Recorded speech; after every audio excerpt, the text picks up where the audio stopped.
Assalamu alaikum wa rahmatullah, j'espère que vous allez bien. Beaucoup de musulmans lisent la sourate de la caverne tous les vendredis, la sourate 18 composée de 110 versets, et cela en vertu de la parole du prophète alayhi salatu wassalam. Celui qui lit la sourate Al-Kahf, la caverne, un vendredi, une lumière l'éclairera jusqu'au vendredi suivant. D'autres hadiths mentionnent que celui qui lit les 10 premiers versets de la sourate de la caverne sera préservé du faux messie ad-Dajjal, et dans une autre version, les 10 derniers versets. Mais quoi qu'il en soit, tout cela montre que cette sourate du Coran est très importante pour les croyants. Cette sourate contient des récits essentiels qui recèlent des leçons précieuses pour chaque musulman et musulmane. Dans cette recherche, nous allons explorer ensemble 4 histoires fabuleuses et réfléchir à leur signification. Avant toute chose, n'hésitez pas à vous abonner si vous êtes nouveau sur la chaîne afin de ne rien manquer des prochaines publications, Inch'Allah. Ne quittez pas, on se retrouve tout de suite après la petite intro.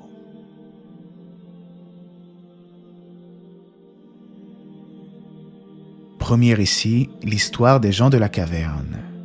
Le premier récit est celui des jeunes croyants qui, pour échapper à la persécution religieuse, se réfugièrent dans une caverne. Ces jeunes ont dormi dans la caverne pendant plus de 300 ans et Allah les a préservés miraculeusement.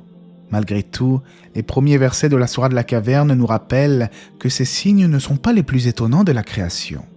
Penses-tu que les gens de la caverne et d'Ar-Rakim ont constitué une chose extraordinaire d'entre nos prodiges ? Comme l'expliquent les exégètes, leur récit n'est en réalité rien de surprenant en vue de la puissance et de l'omnipotence d'Allah, le créateur des cieux et de la terre. La caverne dans le verset désigne la montagne dans laquelle se sont réfugiés les jeunes croyants. Quant au terme Ar-Rakim, beaucoup de savants, comme on le retrouve dans l'exégèse d'Ibn Kathir, interprètent Ar-Rakim comme une inscription ou une tablette où étaient retranscrits des détails concernant leur histoire. Elle aurait été posée à l'entrée de la caverne. Cela servait probablement à préserver leur mémoire pour les générations futures. Si le Coran ne fournit pas de date exacte concernant le récit des gens de la caverne, les exégètes ont avancé qu'il s'agirait d'une période de l'époque de l'empereur romain Dès, vers l'an 250. D'autres disent plutôt que cela aurait eu lieu durant l'Empire byzantin, plus de 3 siècles après l'élévation du prophète Jésus alayhi salam. Les gens de la caverne étaient donc un groupe de jeunes croyants pieux qui vivaient dans une société où la croyance en Allah seul et sans associé était réprimée. Ils s'opposaient à l'idolâtrie et à la déviation religieuse qui prévalait dans leur communauté. Pour échapper à la persécution des autorités locales, ils décidèrent de se retirer et cherchèrent refuge dans une caverne. Certains exégètes ont mentionné qu'ils ne se connaissaient pas et que c'est la foi en Allah qui les a réunis. Ils étaient sur l'islam et suivaient la religion de Isa alayhi salam, Jésus. De surcroît, ces croyants comptaient parmi les hauts dignitaires de leur peuple, en d'autres termes, c'étaient des jeunes gens aisés qui vivaient dans tout le luxe et le confort. Pourtant, ils ont préféré délaisser toutes ces richesses pour se terrer dans une caverne, subhanallah, et cela est une grande leçon pour nous, car l'on se rend compte que c'est la foi qui doit être primordiale dans nos vies. Certains érudits comme Ibn Abbas avancent qu'ils étaient au nombre de 7, et Allah sait mieux. Après s'être réfugiés dans la caverne, Allah les plongea dans un sommeil profond qui dura plusieurs siècles. Ce sommeil miraculeux avait pour but de les préserver de la persécution et de démontrer les pouvoirs d'Allah. Pendant cette longue période, leurs chiens veillaient à l'entrée de la caverne. Ils dormaient sans que leur corps ne se détériore et Allah fit en sorte qu'ils se retournent régulièrement pour ne pas être affectés par le sol sur lequel ils reposaient. Allah dit dans le sens du verset: « Et tu les aurais crus éveillés alors qu'ils dorment, et nous les tournons sur le côté droit et sur le côté gauche, tandis que leur chien est à l'entrée, pattes étendues. Si tu les avais aperçus, certes, tu leur aurais tourné le dos en fuyant, et tu aurais été assurément rempli d'effroi devant eux. » Pour certains savants, ce verset indique que lorsqu'ils furent plongés dans leur sommeil, leurs yeux ne se fermaient pas. « Et tu les aurais crus éveillés alors qu'ils dorment. » Il est probable que si des gens étaient entrés dans cette caverne, la vision de ces jeunes gens aux yeux grands ouverts les aurait quelque peu effrayés, comme l'indique la fin du verset, « Et tu aurais été assurément rempli d'effroi devant eux. » C'est ainsi que ces gens furent plongés dans un profond sommeil par Allah, et cela pendant 309 ans. Lorsque les gens de la caverne se réveillèrent, ils pensèrent avoir dormi seulement une journée ou une partie de la journée. Cependant, en réalité, ils avaient dormi pendant des siècles, comme nous l'avons vu. Ne sachant pas combien de temps il s'était écoulé, ils décidèrent d'envoyer l'un d'entre eux en ville pour acheter de la nourriture, en prenant soin de ne pas attirer l'attention.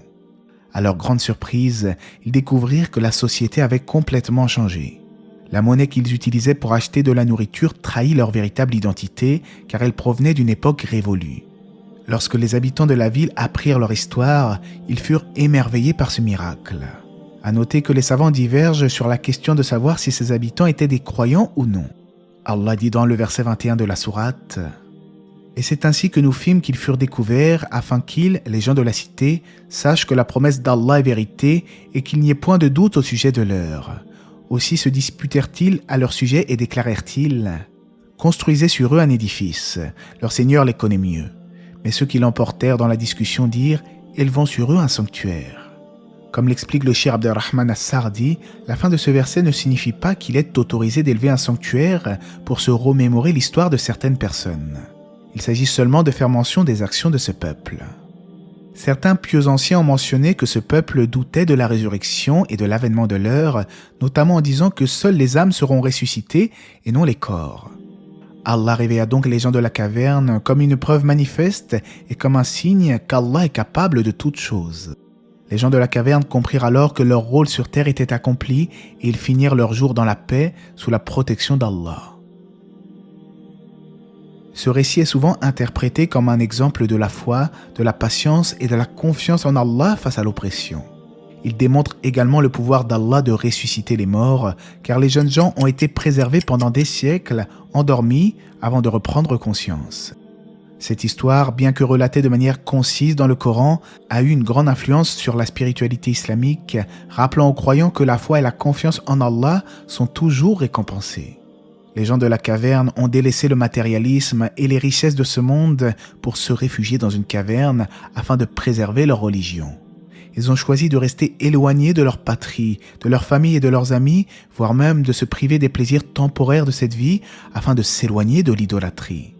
Est-ce que nous aussi nous aurions fait un tel sacrifice pour notre religion, comme l'avaient d'ailleurs fait les compagnons du prophète, alayhi salatu wassalam ? Les gens de la caverne ont en réalité trouvé refuge auprès d'Allah, alors nous aussi essayons de trouver refuge auprès d'Allah dans notre petite caverne spirituelle, comme à la mosquée, ou même dans les assemblées où l'on évoque Allah. Bien entendu, c'est une image et il n'est pas toujours bon de s'isoler en islam, car un hadith nous enseigne « Le croyant qui se mêle aux gens et patiente sur leurs torts est meilleur que le croyant qui ne se mêle pas aux gens et ne patiente pas sur leurs torts. » Cependant, lorsque les persécutions deviennent insoutenables et que l'on craint pour notre religion, il est alors permis de s'isoler pour se préserver. La légende des 7 dormants. Avant de poursuivre l'analyse de la sourate, il est intéressant de faire remarquer qu'un récit ancien, appelé la légende des 7 dormants, comporte des similitudes frappantes avec le récit des gens de la caverne. Ce récit narre l'histoire de 7 jeunes hommes chrétiens qui, pour échapper à la persécution religieuse, se réfugièrent dans une caverne. Fatigués et accablés, ils s'endormirent miraculeusement et ne se réveillèrent que plusieurs siècles plus tard, sous le règne de l'empereur chrétien Théodose II. Leur réveil est considéré comme un signe de la puissance divine et un symbole de la foi triomphant des épreuves. Après leur réveil, les 7 dormants se rendirent compte du changement radical du monde autour d'eux et leur histoire devint un symbole de la résurrection des morts. Il est donc probable que ce récit chrétien soit un vestige de l'histoire originelle des gens de la caverne, adapté et remanié bien entendu en fonction de la tradition chrétienne. Bien sûr, le Coran étant la parole d'Allah, le récit qui s'y trouve ne comporte aucune erreur et ne saurait être comparé à une légende. Il s'agit de l'histoire authentique sans l'ombre d'un doute. D'ailleurs, si on y réfléchit bien, Allah commence le récit en disant « Nous allons te raconter leur récit en toute vérité ». Après avoir mentionné l'histoire des gens de la caverne, la sourate se poursuit avec une transition qui nous incite à fréquenter les vertueux et à nous détourner des passions de ce monde. Fais preuve de patience en restant avec ceux qui invoquent leur Seigneur matin et soir, désirant sa face, et que tes yeux ne se détachent point d'eux en cherchant le faux brillant de la vie sur terre. Et n'obéis pas à celui dont nous avons rendu le cœur inattentif à notre rappel, qui poursuit sa passion et dont le comportement est outrancier. En effet, toute personne qui obéit à sa passion et est excessive dans son comportement s'égare loin du sentier d'Allah. Cet excès peut être lié à l'argent, au loisir ou dans tout autre domaine. Le croyant se doit toujours de s'en tenir au juste milieu. Le deuxième récit que nous allons étudier est celui de l'homme aux 2 jardins. Deuxième récit, l'homme aux deux jardins. La sourate se poursuit donc avec le récit d'un homme riche possédant 2 jardins luxuriants avec des palmiers et une abondance de récoltes.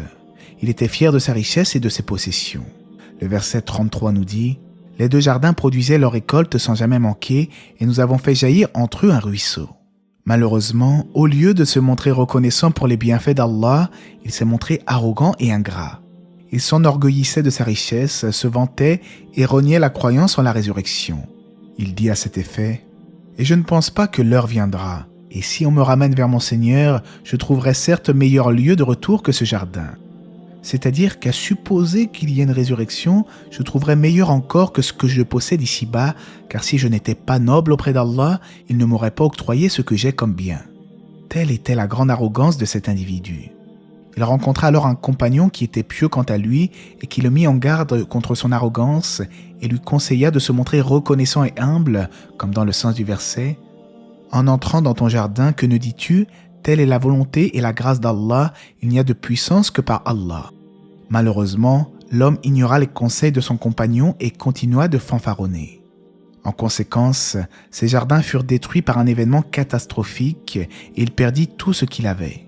Il se rendit alors compte de la fragilité de ses biens et de sa propre arrogance. Et il disait que je souhaite n'avoir associé personne à mon Seigneur.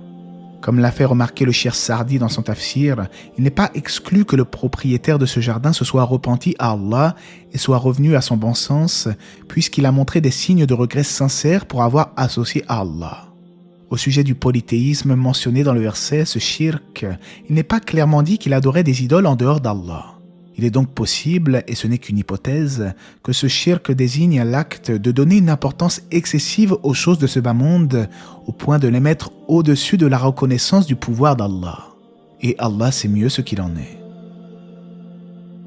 Le récit nous montre donc que l'orgueil face aux biens matériels peut mener à la perte et à la destruction. Il est obligatoire de se montrer reconnaissant pour les bénédictions reçues et de se rappeler que tout vient d'Allah. De surcroît, les possessions matérielles sont éphémères et peuvent être perdues à tout moment.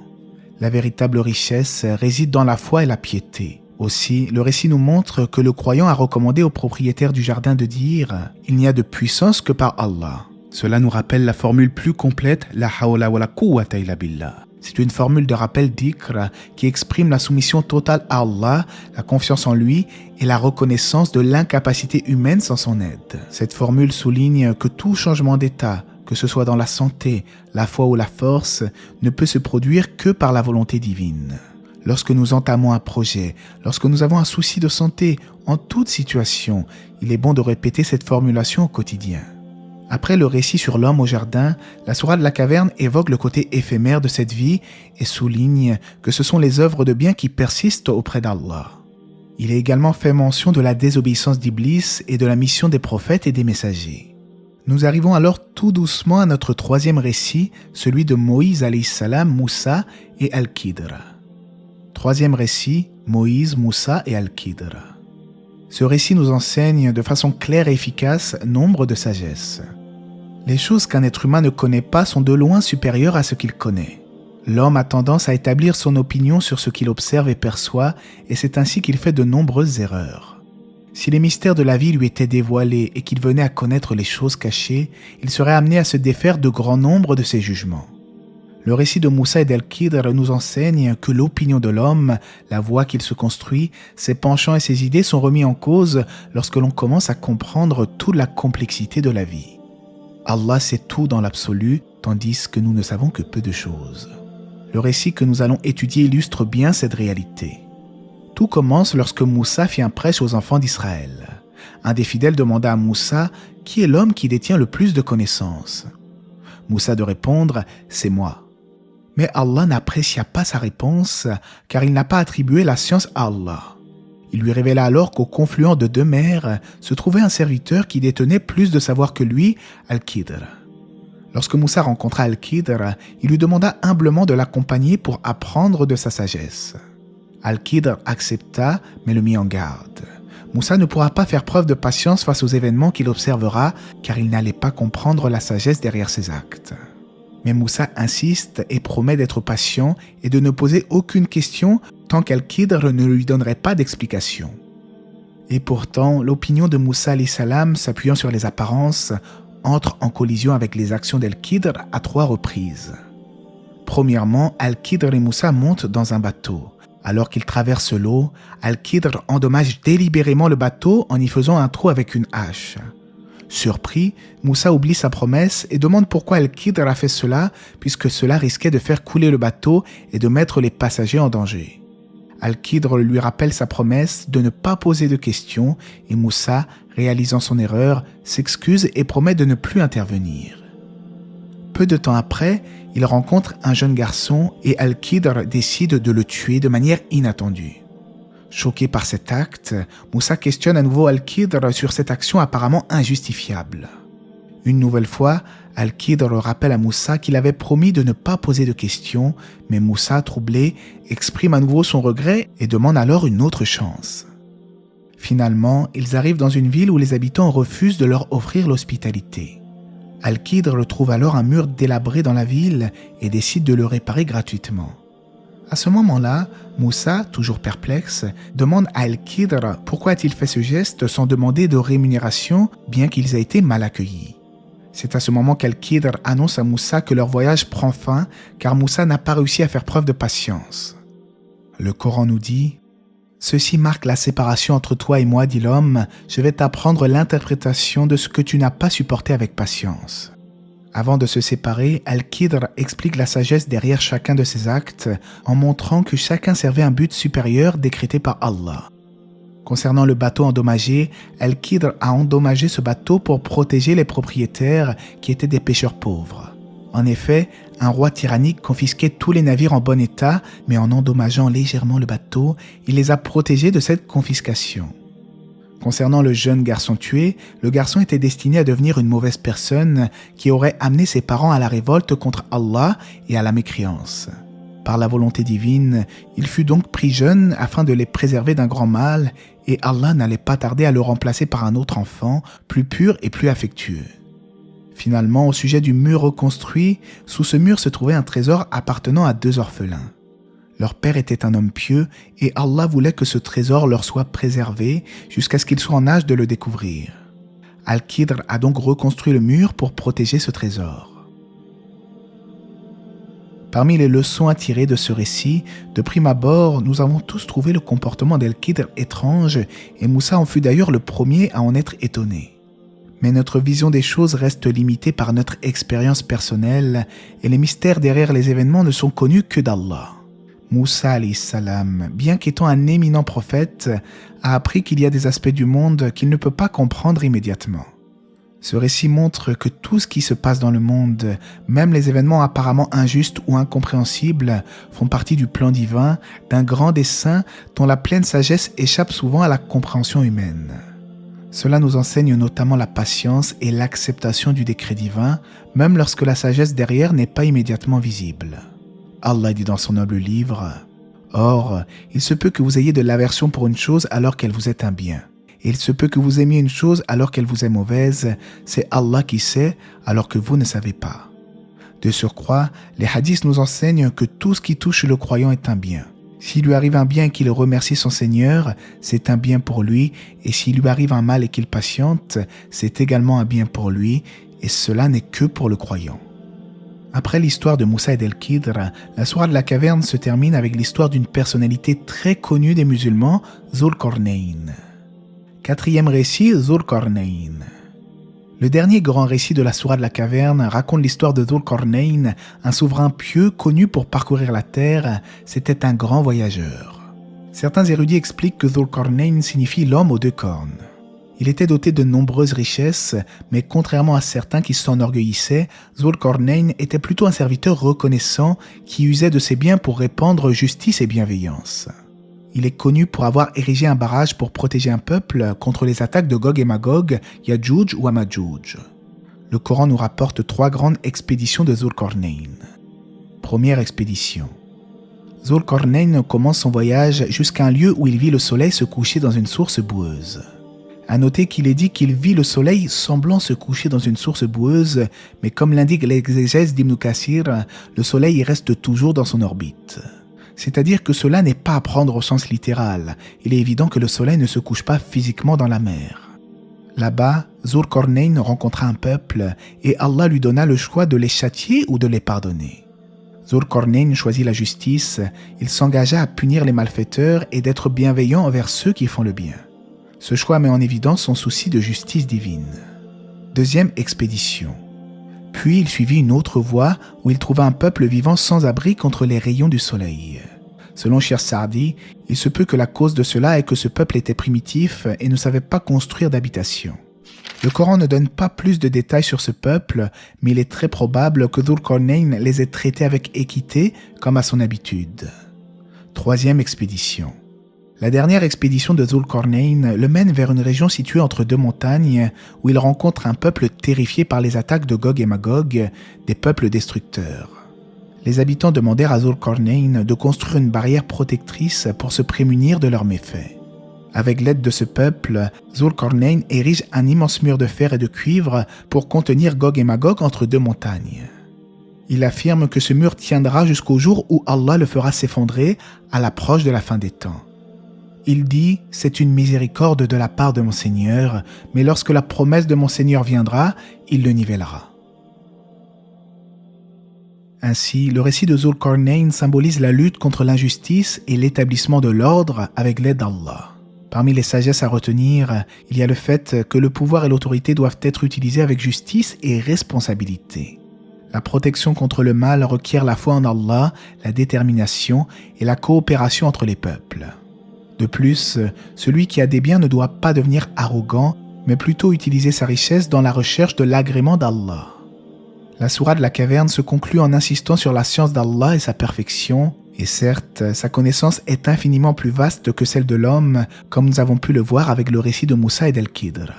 Allah dit dans le sens du verset « Dis, si la mer était une encre pour écrire les paroles de mon Seigneur, certes, la mer s'épuiserait avant que ne soient épuisées les paroles de mon Seigneur, quand même nous lui apporterions son équivalent comme renfort. » En définitive, la sourate de la caverne que nous lisons tous les vendredis doit être analysée et méditée. Il ne faut pas lire le Coran de manière robotique sans s'imprégner de ses enseignements. Nous avons vu ensemble à travers l'histoire des gens de la caverne que le musulman doit avoir une foi ferme et préférer l'au-delà à la vie d'ici-bas. À travers l'histoire de l'homme aux deux jardins, nous comprenons que le croyant doit être reconnaissant pour ses bienfaits et non s'enorgueillir. Le récit nous incite à répéter fréquemment la formulation « La hawla wa la quwwata illa billah » « Il n'y a de force et de puissance qu'en Allah ». L'histoire de Moussa et d'Al-Khidr, quant à elle, nous apprend que notre vision du monde est limitée et qu'Allah sait ce qui est bon pour nous, de par sa science parfaite, ne souffrant d'aucune lacune. La dernière histoire concernant Zulqarnayn nous exhorte à faire bon usage de nos biens et nous apprend que le pouvoir implique de grandes responsabilités, mais également de la justice. Allah sait mieux, j'espère que ce rappel vous aura été profitable. N'hésitez pas à partager cette vidéo à vos proches afin de bénéficier de la récompense liée à la transmission du savoir. Que la paix et les bénédictions d'Allah soient sur le prophète, sa famille et ses compagnons.